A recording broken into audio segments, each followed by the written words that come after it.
आज ऑफिसला जायला फारच लेट झालेलं, त्यातून बसही येत नव्हती. घरी आली, भेंडीची भाजी बनवायला गेली. त्याच्यासाठी सर्व तयारी मी आधीच करून घेतली.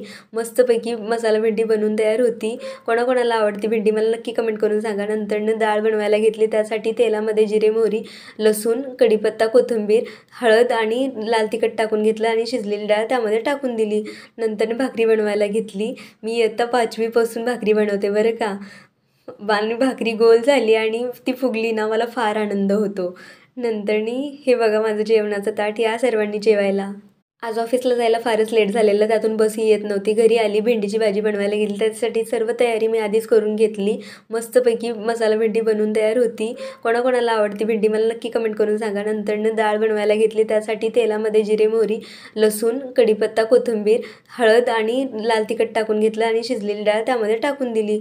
नंतरनं भाकरी बनवायला घेतली. मी इयत्ता 5वीपासून भाकरी बनवते बरं का. आणि भाकरी गोल झाली आणि ती फुगली ना, मला फार आनंद होतो. नंतरनी हे बघा माझं जेवणाचं ताट, या सर्वांनी जेवायला.